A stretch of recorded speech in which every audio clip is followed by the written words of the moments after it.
그 말을 내 입으로 꺼내게 될 줄은 정말 몰랐다. 1년 넘게 이런 적 없어서 떨려요. 입술 끝에서 미세하게 떨림이 났고 나는 고개를 숙인 채 양손을 폭에 쥐었다. 상대는 고개를 살짝 끄덕였다. 말은 없었지만 나를 재촉하지도 판단하지도 않는 눈빛이었다. 남편의 부하 직원 강수민 씨, 그리고 나는 도현의 아내 한윤정이었다. 그날 저녁의 공기는 조금 차가웠다. 4월 끝자락 어둠이 복도 끝을 파랗게 적시는 시간. 현관 앞에서 나는 늘 하던 습관대로 신발을 가지런히 맞춰놓고 순간적으로 망설였다.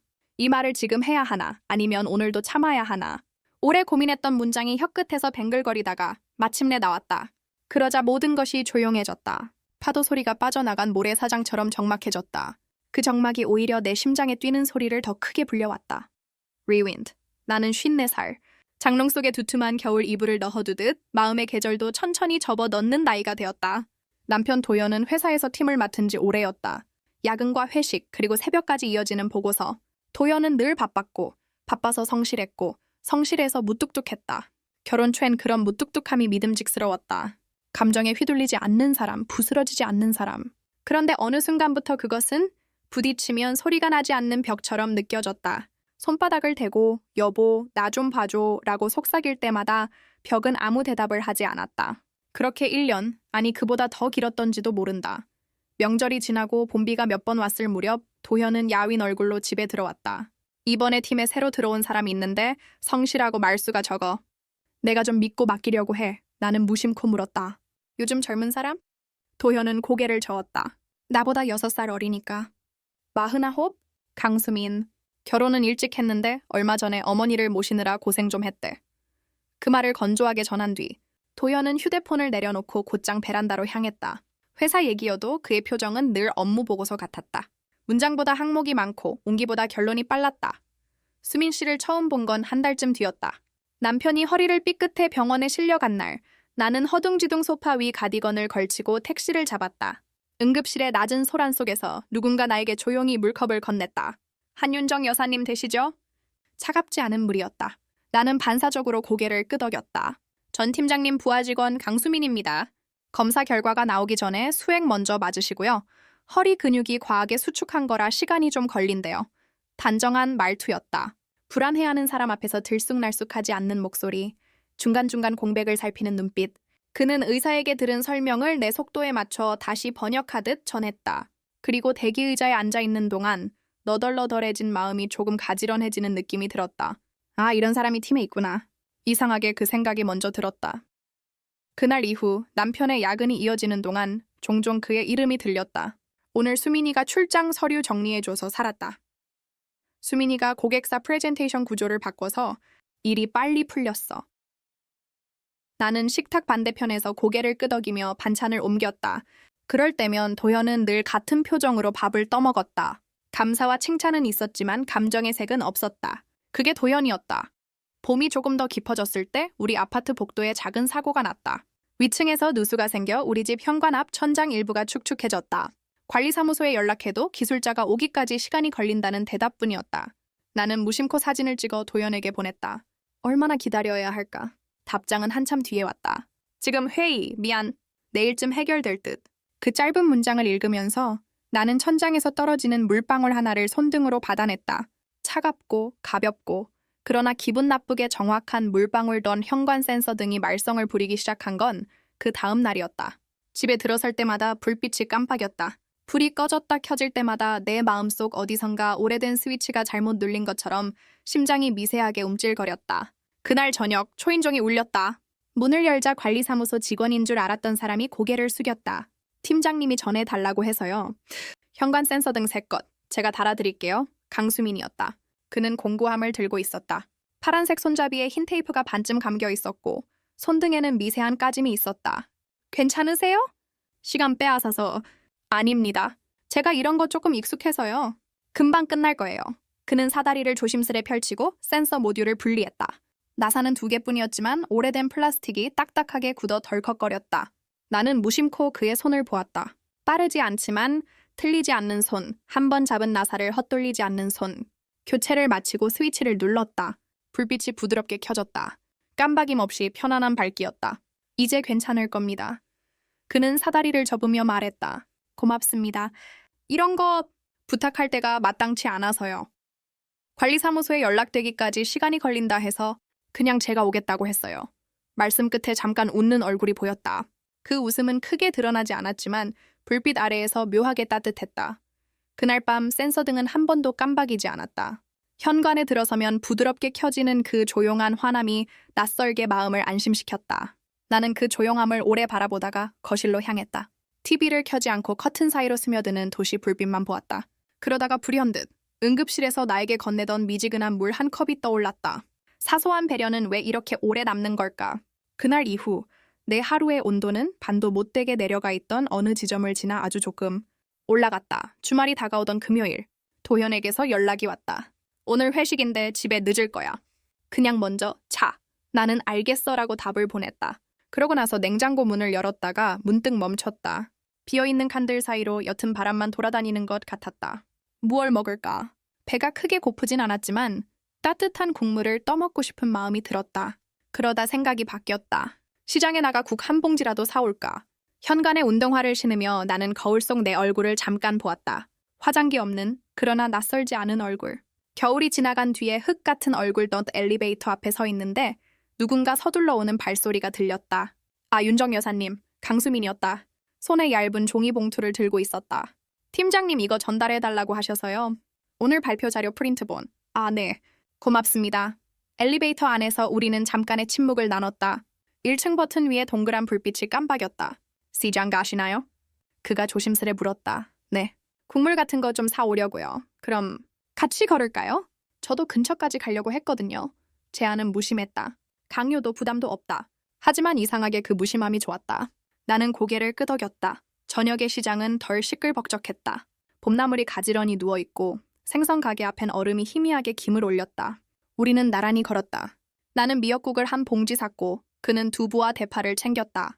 계산을 마치고 나오는데 그는 봉투를 받아들며 말했다. 이런 데는 손이 2개보다 많으면 편하죠. 맞아요. 혼자 들고 다니면 자꾸 어깨가 당겨서 그럴 땐 잠깐 내려놓고 쉬어도 돼요. 급할 거 없잖아요. 그 말이 이상하게 길게 남았다. 급할 것 없다는 말. 나는 지난 1년 동안 무엇에 그리 급했을까? 마음의 손잡이를 잡고 숨을 몰아 쉬듯 살았다. 누군가에게 기대는 일이 죄라도 되는 양. 어깨에만 힘을 주고 버티기만 했다. 집으로 돌아오는 길, 그는 아파트 입구에서 멈춰섰다. 여기까지만 같이 갈게요. 그리고 혹시 내일 낮에 시간 되시면 현관 위 누수 자국 마감해 드릴 수 있어요. 지금은 잠깐 비닐로 막아놓는 게 낫습니다. 아, 그럼 고맙죠. 내일 11시쯤 괜찮으세요? 디커의 그는 간단히 인사를 하고 돌아섰다. 뒤돌아보지 않는 걸음. 그 단정한 뒷모습을 보는데 이상하게 마음이 흔들렸다. 흔들림은 불안이 아니라 잔잔한 진동처럼 오래 이어졌다. 다음 날 약속한 시간에 그는 왔다. 비닐과 테이프, 작은 실리콘 튜브까지. 일을 시작하기 전 그는 신발을 가지런히 벗어놓았다. 자세가 참 반듯한 사람. 나는 물 한 잔을 가져다 놓고 한 발짝 물러섰다. 혹시 의자 하나만 빌려주실 수 있을까요? 아, 네. 잠시만요. 의자를 가져다 주고 나서 나는 거실 등 스위치를 살짝 낮췄다. 강한 불빛 아래에서는 작은 결점이 지나치게 눈에 띄는 법이니까. 부드러운 조도 아래 그의 손놀림이 차분하게 움직였다. 비닐을 정확한 모양으로 잘라 천장 가장자리에 맞춘 뒤 테이프로 고정하고 실리콘으로 가장자리를 메웠다. 완전한 수리는 관리사무소에서 해야 하는데 당분간은 물이 떨어지지 않을 겁니다. 정말 고맙습니다. 번거롭게 해서 아닙니다. 팀장님 댁이니까요. 잠깐 웃으며 덧붙인 말에 내 심장이 아주 조금 내려앉았다. 그래, 이 사람은 남편의 부하 직원이지. 스스로에게 되새기듯 속으로 말했다. 그가 공구를 정리할 때 나는 냄비에 물을 올렸다. 자, 괜찮으세요? 생강차밖에 없는데. 좋아요. 비가 오락가락해서 그런지 몸이 좀 차네요. 찻잔에 김이 오르자 부엌과 거실 사이 공기가 달콤하게 데워졌다. 우리는 마주 앉지 않았다. 거실 소파의 모서리에 비스듬히 앉아 정면 대신 같은 방향을 바라보았다. 창밖, 흐린 하늘, 그리고 먼 빛. 팀장님 허리는 좀 괜찮으세요? 그가 먼저 물었다. 네, 많이 나아졌어요. 여전히 무리하긴 하지만 한번 크게 아프고 나면 평소에 더 조심해야 하더라고요. 제가 예전에 허리 디스크로 고생을 해서 몸이 신호를 보낼 때 놓치면 꼭 대가를 치르게 됩니다. 그의 말엔 경험이 있었다. 참아라가 아니라 들어라라는 방향의 경험. 나는 고개를 끄덕였다. 윤정 여사님도요. 네? 마음이 보내는 신호요. 그게 제일 듣기 어렵잖아요. 그 문장이 허공에 머물렀다. 생강차의 향과 함께. 나는 컵을 꼭 쥐었다. 내 손가락이 내 손등을 어루만지는 낯선 느낌. 마음의 신호. 지난 1년 동안 나는 그 신호를 조용히 꺼두고 살았다. 꺼두면 덜 아프다고 생각했다. 덜 흔들리고 덜 실망할 거라고. 그런데 그 덜의 세계는 너무 조용했고 너무 춥고 너무 길었다. 고맙습니다. 뭘요? 오늘? 그리고 그동안? 짧게 웃는 그의 옆 얼굴은 조용했고 무언가를 요구하지 않았다. 사람의 시선이 이렇게 부담스럽지 않을 수도 있구나 하는 생각이 들었다. 그날 저녁 도현은 평소보다 더 늦게 들어왔다. 바람에 튀긴 먼지처럼 지친 얼굴이었다. 수민이가 낮에 갔다 왔다며. 센서도 교체하고 누수도 임시로 맞고. 응. 덕분에 편해졌어. 그 친구가 참 성실해. 나는 끓이던 된장국을 한 번 저었다. 수증기 사이로 도현의 옆 얼굴이 흐릿하게 보였다. 성실함을 칭찬하는 그의 말 뒤에 묻혀있는 내 하루의 온기는 아무도 묻지 않았다. 그리고 나는 묻지 않는 사람에게서 묻히는 온기를 꺼내 보이는 법을 오래전에 잊었다. 다시 그날 저녁 마지막으로 그 문장을 꺼냈을 때 나는 내 손을 내려다보고 있었다. 1년 넘게. 이런 적 없어서 떨려요. 그 말은 어떤 고백도 약속도 아니었다. 다만 내가 너무 오랫동안 숨을 참느라 산소가 모자랐다고 인정하는 문장. 강수미는 잠깐 눈을 감았다 뜨더니 내 앞에 컵을 살짝 더 가까이 밀어주었다. 그럼 오늘은 떨려도 괜찮은 날이네요. 나직한 목소리였다. 나는 어쩌면 그 말 하나를 듣기 위해 이렇게 오래 걸어온 건지도 모른다고 생각했다. 떨려도 괜찮은 날, 덜 완벽해도 괜찮은 밤. 그 순간부터 모든 것이 달라졌다고 말할 순 없지만 분명히 달라지기 시작했다. 현관 센서 등이 켜질 때마다 마음속에도 작게 불이 켜졌다가 꺼졌다. 꺼져도 다시 켜질 수 있다는 걸 알게 되자 어둠도 예전만큼 두렵지 않았다. 창문 너머로 봄비가 스며들고 나뭇가지 끝에서 새싹이 터지는 소리가 들리는 듯했다. 아주 조용한 봄의 소리. 아무도 크게 박수치지 않는 변화의 소리. 그날 밤. 잠들기 전 나는 베란다 문을 반쯤 열어두었다. 먼 데서 기차 지나가는 소리가 미세하게 실려왔다. 그리고 속으로 아무에게도 들리지 않을 만큼 작은 목소리로 말했다. 윤정아, 괜찮아. 오늘은 떨려도 괜찮아. 불 꺼진 침실에 누워 눈을 감는 동안 가벼운 떨림이 파도처럼 들었다 놨다. 나는 그 파도를 밀어내지 않았다. 그냥 가만히 지켜보았다. 파도가 해변을 닦듯 내 마음을 한 번, 또 한 번 돌아나갔다. 그리고 오래된 모래 위에 작은 발자국 하나가 남았다. 새로운 방향으로 걸어나가는 첫 발자국. 그날 이후 내 하루에는 아주 작은 리듬이 생겼다. 현관 센서 등이 켜질 때마다 부드럽게 퍼지는 빛, 그 빛을 따라 방 안으로 들어오는 공기, 그리고 잠시 멈칫하며 바라보게 되는 그 자리. 누수가 있었던 천장 위 한 점, 그곳에 붙여둔 비닐이 더 이상 흔들리지 않았다. 괜찮아졌다. 그렇게 혼잣말을 했지만 그 말은 내 집에 대한 것이 아니라 내 마음에 대한 것처럼 들렸다. 주말 낮 관리사무소에서 전화가 왔다. 한윤정 세대 맞으시죠? 누수복구 오늘 들어갑니다. 나는 고개를 끄덕이며 대답했다. 네, 감사합니다. 전화를 끊고 잠시 멍하니 서 있는데 창문 밖으로 봄비가 내리기 시작했다. 유리창을 타고 내려오는 물방울이 그날의 생강차 향기와 섞여 기억 속 어딘가를 두드렸다. 그때 문자가 왔다. 강수민, 관리사무소에서 연락 왔나요? 혹시 집에 계시면 제가 같이 확인해 드릴게요. 나는 짧게 답했다. 네, 오셔도 괜찮아요. 그는 우산을 접으며 문 앞에 섰다. 머리칼이 살짝 젖어 있었다. 회색 셔츠 깃에서 젖은 비 냄새와 샴푸 향이 섞여 나왔다. 비 오는데 괜찮으세요? 괜찮아요. 이런 비 좋아해서요? 그는 웃었다. 봄이는 유난히 조용하죠. 기술자는 누수 자국을 점검하며 뭔가 적었다. 위층 배관 교체 필요합니다. 오늘 임시로 맡고 다음 주 중에 완전 보수 예정이에요. 나는 그의 말을 끄덕이며 수민 쪽을 봤다. 그는 손에 들고 있던 메모지에 날짜를 적어 내게 건넸다. 혹시 까먹을까 봐요. 작은 노란 포스트잇 한 장. 다음 주 화요일 10시 보수 예정 글씨 밑에 그의 이름이 작게 써 있었다. 그 이름을 보는 순간 이상하게 가슴이 살짝 떨렸다. 종이 한 조각이었는데 그 안에 온기가 묻어 있었다. 기술자가 나간 뒤 그는 창문을 열어 환기를 시켰다. 비 냄새와 함께 차가운 공기가 들어왔다. 이런 냄새 좋죠? 응, 좋아요.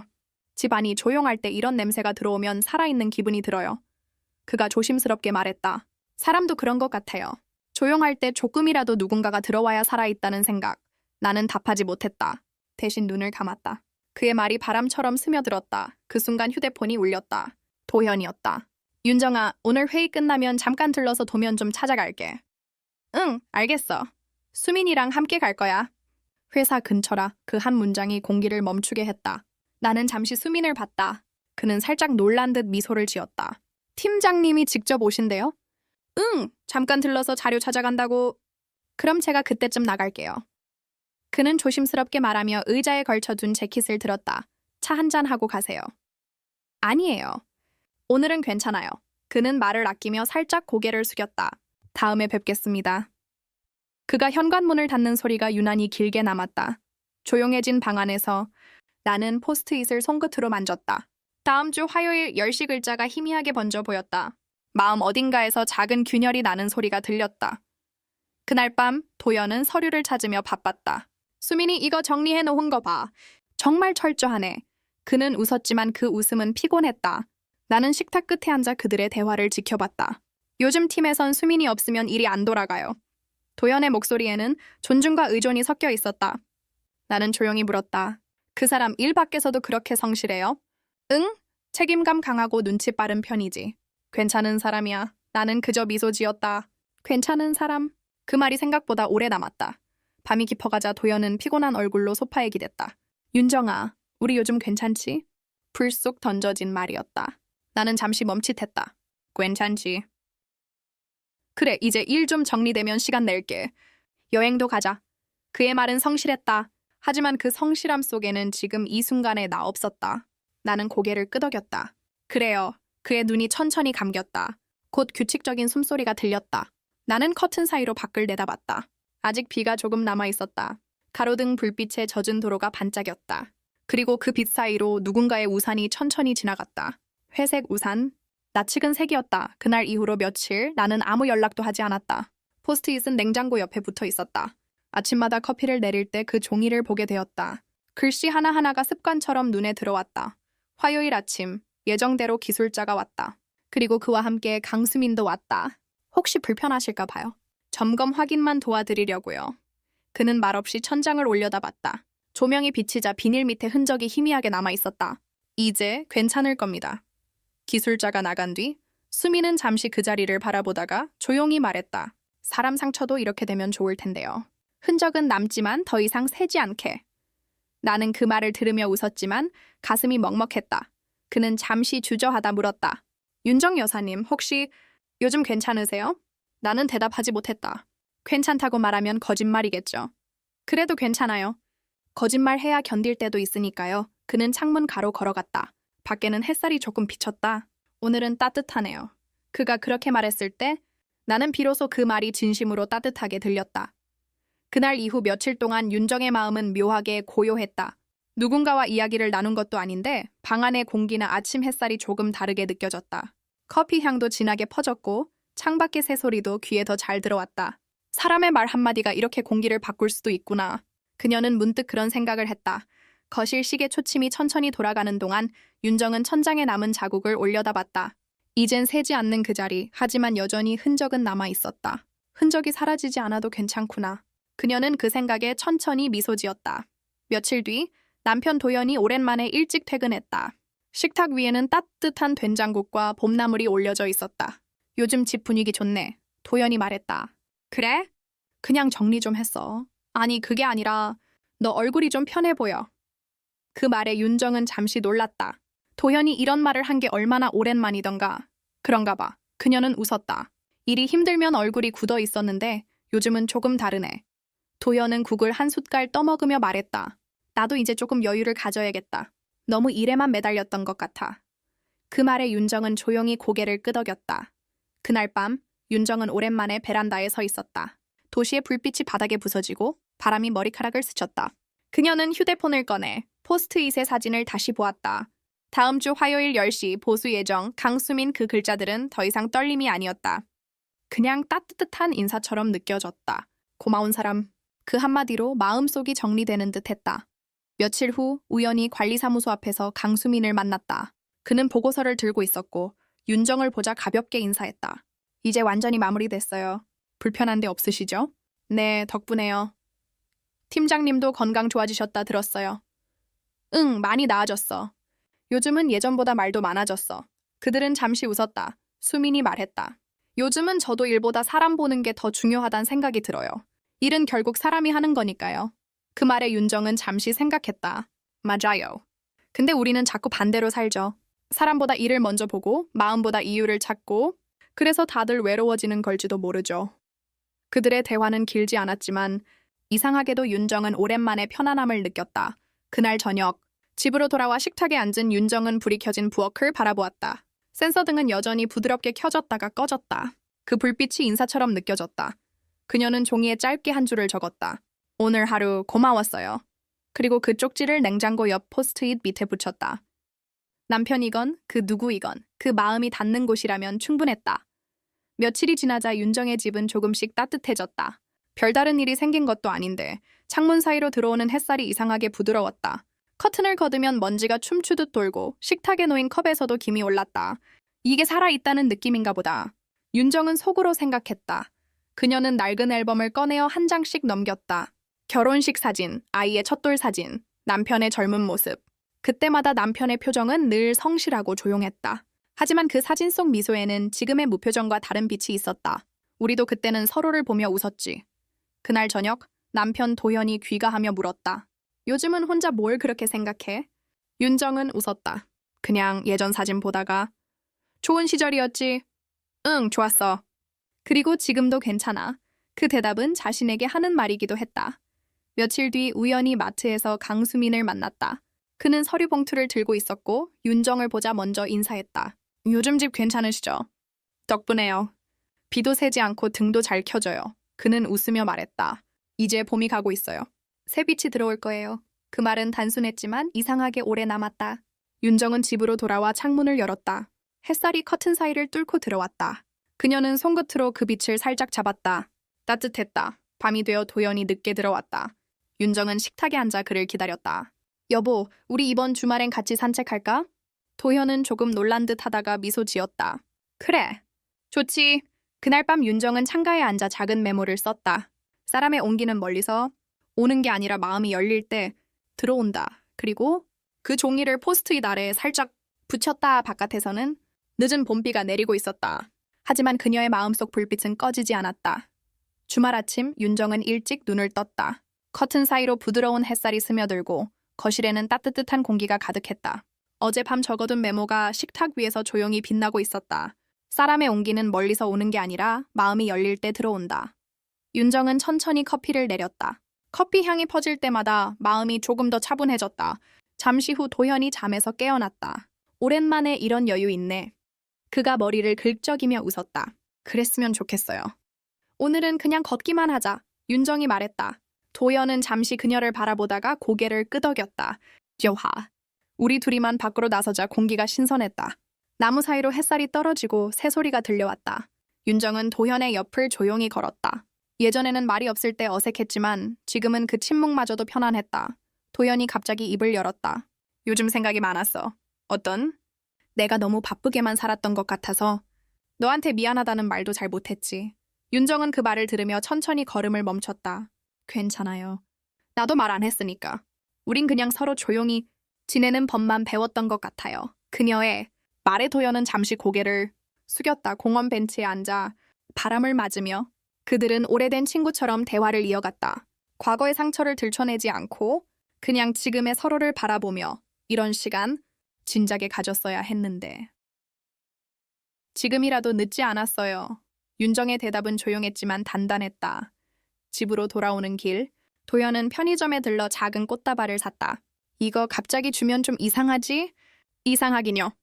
윤정은 미소 지었다. 고마워요. 그날 밤 윤정은 창문을 열고 바람을 맞았다. 그녀의 마음은 오랜만에 가벼웠다. 멀리서 들려오는 새소리와 도시의 불빛이 오늘 하루를 다정하게 감싸 안았다.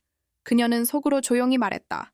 누군가를 이해한다는 건 그 사람의 고요를 함께 견디는 일이다. 그 문장은 이제 슬프지 않았다. 그저 살아있는 마음의 증거였다. 며칠이 지나고 나서도 윤정의 마음은 잔잔했다. 예전 같았으면 주말의 대화가 며칠 못 가 사라졌겠지만 이번엔 달랐다. 식탁 위에 올려둔 작은 꽃다발은 아직 시들지 않았고 그 옆에 붙어있는 포스트잇이 부드럽게 흔들렸다. 아침 햇살이 식탁 위로 비쳤다. 윤정은 커피를 내리며 창밖을 바라봤다. 마당의 나무 사이로 아이들이 뛰어다녔다. 그 웃음소리가 오랜만에 마음속으로 스며들었다. 내가 잊고 있던 소리구나. 그녀는 천천히 거실을 정리했다. 낡은 액자, 오래된 잡지, 버리지 못한 물건들, 하나씩 손에 잡을 때마다 오래된 기억이 흘러나왔다. 결혼 초의 설렘, 아이의 첫 울음소리, 그리고 혼자 남겨졌던 긴 시간들. 윤정은 손끝으로 액자의 먼지를 닦으며 중얼거렸다. 이제는 괜찮아. 그 말은 스스로를 향한 위로이자 선언이었다. 그날 오후, 도연이 일찍 퇴근했다.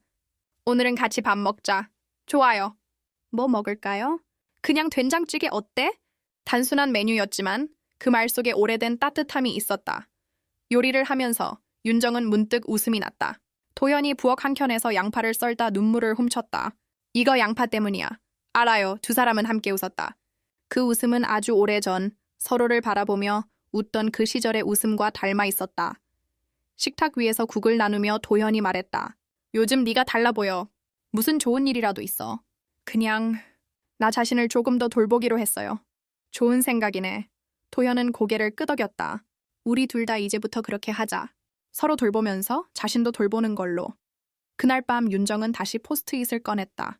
누군가를 이해한다는 건 그 사람의 고요를 함께 견디는 일이다. 그 밑에 조용히 한 줄을 덧붙였다. 그리고 그 고요 속에서 자신을 다시 찾는 일이다. 그녀는 그 문장을 읽고 미소 지었다. 이제 외로움은 두려움이 아니라 자신을 다시 만나는 길이었다. 창밖에서는 초여름의 바람이 불고 있었다. 커튼이 흔들릴 때마다 방 안 공기가 바뀌었다. 윤정은 천천히 숨을 들이마셨다. 괜찮아. 오늘도 잘 살고 있어. 아침 햇살이 커튼 사이로 부드럽게 스며들었다. 윤정은 커피잔을 들고 창가에 섰다. 잔 속에서 피어오르는 김이 천천히 흩어졌다. 그 향기만으로도 마음이 조금 따뜻해졌다. 요즘 그녀는 하루의 시작이 달라졌다. 예전에는 눈을 뜨자마자 집안일 목록이 먼저 떠올랐는데 이제는 창밖을 바라보며 잠시 멈추는 시간이 생겼다. 그 짧은 순간이 오히려 하루를 단단하게 만들어주었다. 그날 아침 윤정은 근처 공원을 걸었다. 햇살이 잔디 위를 스치고 바람이 얼굴을 간질렸다. 벤치에 앉아있던 할머니 두 분이 웃으며 인사했다. 따님이세요? 윤정은 웃었다. 아니에요. 그냥 산책 나왔어요. 그녀의 대답에 할머니들이 함께 웃었다. 요즘 젊은 사람들은 다 바빠서 이런 시간 못 가지는데 이런 게 진짜 여유지. 그 말이 마음에 남았다.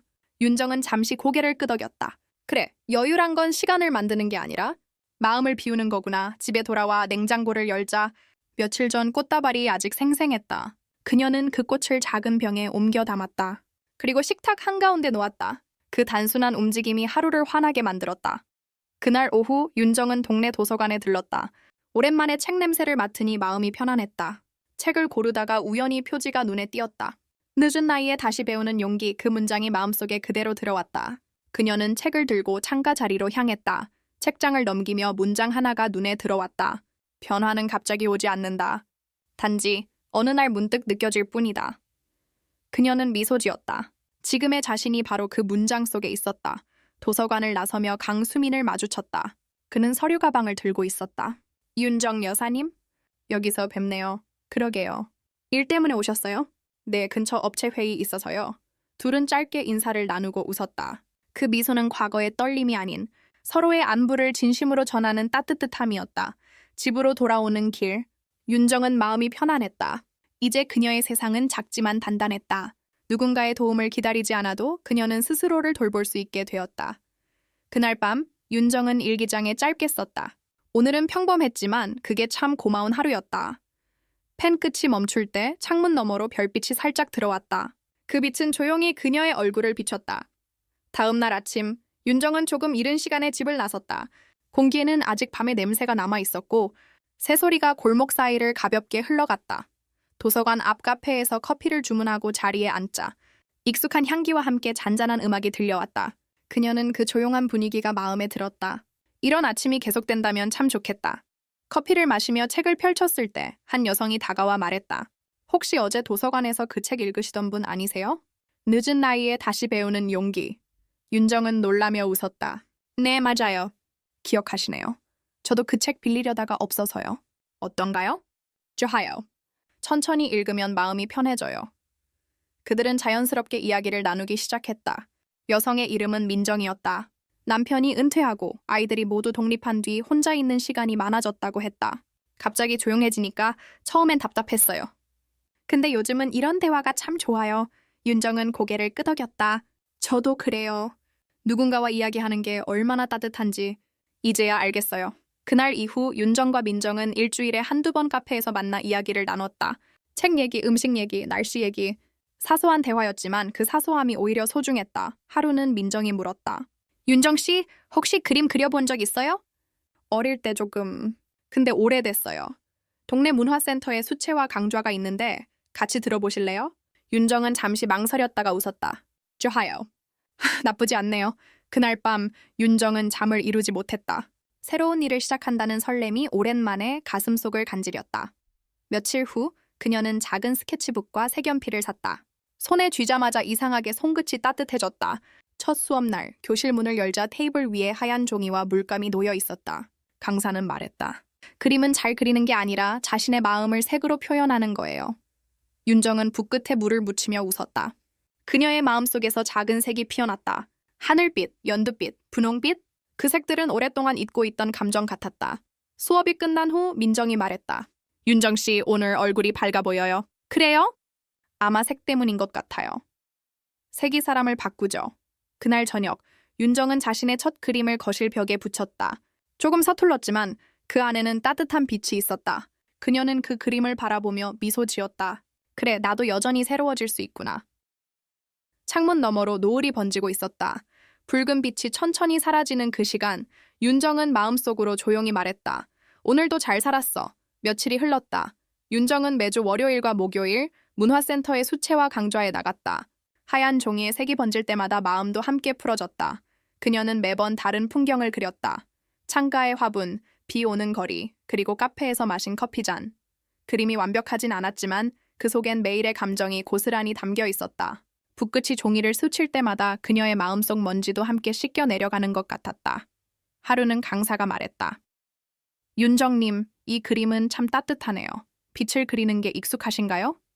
아니요, 그냥 마음이 그런 날이었어요. 그럼 그 마음이 그림에 담긴 거죠. 그게 진짜 그림이에요. 그 말에 윤정은 잠시 미소 지었다. 수업이 끝난 뒤 민정이 다가왔다. 우리 이번 주말에 단체로 작은 전시회 한대요. 그림 몇 점 내볼래요? 내 그림을요? 왜요? 충분히 예뻐요. 보는 사람 마음이 편해질 거예요. 윤정은 잠시 망설였지만 민정의 말 속에 담긴 믿음이 이상하게 힘이 되었다. 좋아요. 한번 해볼게요. 그날 저녁 윤정은 집으로 돌아와 그림을 한 장씩 펼쳐놓았다. 그림 속의 색들이 조용히 그녀를 바라보는 듯했다. 푸른 하늘빛, 연한 노랑, 그리고 따뜻한 분홍. 그 색들은 모두 지난 시간의 마음이었다. 윤정은 그중 한 장을 골랐다. 창가의 화분 옆에 새싹이 돋은 그림이었다. 이게 좋겠다. 그녀는 종이를 액자에 끼우며 천천히 숨을 들이마셨다. 이건 새로운 나의 시작이야. 전시회 날 문화센터 작은 홀에는 동네 사람들의 그림이 걸려 있었다. 윤정의 그림은 입구 근처에 전시되었다. 그림 아래 붙은 이름표, 한윤정. 그 이름을 보는 순간 묘하게 가슴이 두근거렸다. 이름이 오랜만에 살아있는 나를 가리키는 것 같았다. 민정이 다가와 말했다. 어때요, 느낌이? 이상해요. 마치 내 마음이 사람들 앞에 서 있는 것 같아요. 그게 용기예요. 그녀는 그 말에 고개를 끄덕였다. 그때 뒤쪽에서 낯익은 목소리가 들렸다. 윤정 여사님? 돌아보니 강수민이었다. 그는 전시 포스터를 보고 일부러 들렀다고 했다. 이 그림 여사님 거예요? 네. 따뜻하네요. 보는 순간 마음이 편해져요. 그의 말은 진심이었다. 윤정은 잠시 웃으며 말했다. 이건 나 자신에게 쓴 편지예요. 그럼 그 편지는 성공이네요. 그들은 짧게 웃었다. 전시가 끝나갈 무렵 윤정은 그림 앞에 잠시 더 서 있었다. 이제 나는 기다리는 사람이 아니라 살아가는 사람이구나. 그녀는 속으로 조용히 말했다. 집으로 돌아오는 길 바람이 살짝 불었다. 머리카락 사이로 스치는 바람이 따뜻했다. 그녀는 하늘을 올려다보며 미소 지었다. 오늘의 나는 어제보다 조금 더 자유롭다. 전시회가 끝난 다음 날 윤정은 여전히 들뜬 마음으로 아침을 맞았다. 창문을 열자 상쾌한 공기가 들어왔고 햇살이 커튼 사이로 부드럽게 스며들었다. 식탁 위에 놓인 액자 속 그림이 햇빛을 받아 반짝였다. 이게 바로 살아있음이라는 감각일까? 그녀는 천천히 미소를 지었다. 예전엔 이런 아침에도 그냥 지나쳤는데 이제는 모든 것이 다르게 느껴졌다. 민정에게서 메시지가 왔다. 윤정 씨, 전시회 사진 봤어요? 단체 톡방에 올렸어요. 윤정은 휴대폰을 켜서 사진을 열었다. 사람들 사이에서 웃고 있는 자신의 모습이 보였다. 그 웃음은 어색하지 않았다. 진심으로 행복한 얼굴이었다. 그녀는 잠시 휴대폰 화면을 바라보다 이제 나는 예전의 내가 아니구나 라는 생각을 했다. 그날 오후 문화센터에서 연락이 왔다. 윤정님, 혹시 다음 달부터 새로 시작하는 그림 봉사팀 관심 있으세요? 노인복지관이나 병원에 그림 그려주러 가는 프로그램이에요. 윤정은 잠시 놀란 뒤 대답했다. 좋아요. 해보고 싶어요. 전화를 끊은 뒤 그녀는 거실을 천천히 둘러봤다. 한때 너무 조용해서 외롭다고 느꼈던 공간이 이제는 새로운 시작을 준비하는 무대처럼 느껴졌다. 며칠 뒤 첫 봉사 모임이 열렸다. 센터에는 6명의 사람들이 모였다. 모두 나이도 인생도 달랐지만 서로의 눈빛엔 비슷한 따뜻함이 있었다. 리더가 말했다. 우린 그림을 통해 마음을 나누는 사람들이에요. 그림이 완벽할 필요는 없어요. 그저 누군가에게 하루의 위로가 되면 그걸로 충분합니다. 그 말에 윤정은 고개를 끄덕였다. 봉사 첫날, 그들은 요양병원을 찾았다. 환자들은 휠체어에 앉아 있었고 한쪽 벽면에 하얀 도화지가 걸려 있었다. 윤정은 조심스럽게 붓을 들었다. 그리고 아주 천천히 햇살을 그리기 시작했다. 노란 빛이 도화지 위에 번지자 옆에 앉아있던 할머니가 말했다. 햇살이 따뜻하네. 진짜 바깥 같아요. 윤정은 미소 지었다. 이건 오늘의 햇살이에요. 그럼 나도 오늘의 햇살 속에 있는 거네. 그 말에 윤정의 가슴이 따뜻하게 물들었다. 봉사를 마치고 돌아오는 길, 민정이 옆에서 말했다. 윤정 씨, 오늘 정말 잘했어요. 그냥 그림 그린 것뿐인데요? 아니에요. 사람의 마음을 그렸잖아요. 그날 밤 윤정은 오랜만에 일기장을 폈다. 오늘 나는 누군가의 하루를 따뜻하게 만들었다. 짧은 한 줄이었지만 그 문장은 오랫동안 빛났다. 그녀는 천천히 창문을 열고 밤하늘을 바라봤다. 별빛이 고요하게 번지고 있었다. 이제 나는 외롭지 않다. 그녀는 속으로 그렇게 말했다. 그건 단순한 위로가 아니라 진짜로 그렇게 느껴졌기 때문이었다. 며칠이 흘렀다. 봉사팀의 활동은 어느새 그녀의 일상 속 일부가 되어 있었다. 매주 목요일이면 캔버스와 물감을 챙겨 병원으로 향했다. 그곳엔 그녀를 기다리는 사람들의 미소가 있었다. 그녀가 붓을 들 때마다 누군가의 얼굴이 천천히 밝아졌다. 색은 단순했지만 마음은 진심이었다. 오늘은 무슨 그림 그릴 거예요? 오늘은 바람을 그려볼까요? 윤정이 대답하면 모두가 웃었다. 하얀 종이 위에 바람이 번졌다. 그 바람은 병실의 공기를 바꾸고 조용히 마음을 어루만졌다. 그녀는 문득 자신이 얼마나 멀리 왔는지 깨달았다. 누수를 걱정하던 날, 혼자 식탁에 앉아 외로움과 싸우던 밤, 그리고 누군가의 말 한마디에 떨리던 순간들까지 모두 지금의 자신을 만든 시간이었다. 사람의 상처도 이렇게 되면 좋을 텐데요. 그때 강수민이 했던 말이 떠올랐다. 흔적은 남지만 더 이상 새지 않게. 그 말이 이제야 완전히 이해됐다. 윤정은 병원 복도 끝 창가에 서서 밖을 바라봤다. 햇살이 유리창을 통해 들어오고 그 빛 속에서 먼지들이 천천히 춤췄다. 그녀는 속으로 중얼거렸다. 괜찮아. 이젠 정말 괜찮아. 집으로 돌아오는 길. 윤정은 오래된 공원을 다시 걸었다. 처음 강수민을 만났던 그 길이었다. 바람이 불고 나무잎이 바스락거렸다. 그녀는 잠시 멈춰 섰다. 모든 게 조용했지만 그 고요 속에서 생명이 느껴졌다. 그녀는 하늘을 올려다보았다. 푸른빛이 유난히 깊었다. 지금 이 순간 나는 살아있다. 그녀는 미소 지으며 속으로 덧붙였다. 그리고 나는 나 자신을 사랑한다. 그날 밤 윤정은 마지막으로 일기장을 펼쳤다. 펜 끝이 천천히 움직였다. 누군가를 이해한다는 건 그 사람의 고요를 함께 견디는 일이다. 그리고 자신을 이해한다는 건 그 고요 속에서 스스로를 용서하는 일이다. 그녀는 펜을 내려놓고 창문을 열었다. 밤바람이 살짝 불어와 커튼을 흔들었다. 멀리서 누군가의 웃음소리가 들려왔다. 도시는 여전히 분주했지만 그녀의 마음은 그 어느 때보다 고요했다. 삶이란 결국 다시 사랑을 배우는 과정이구나. 그녀는 그렇게 생각하며 불을 껐다. 잠시 후 방 안에는 부드러운 어둠이 내려앉았다. 그리고 그 어둠 속에서 그녀는 조용히 속삭였다.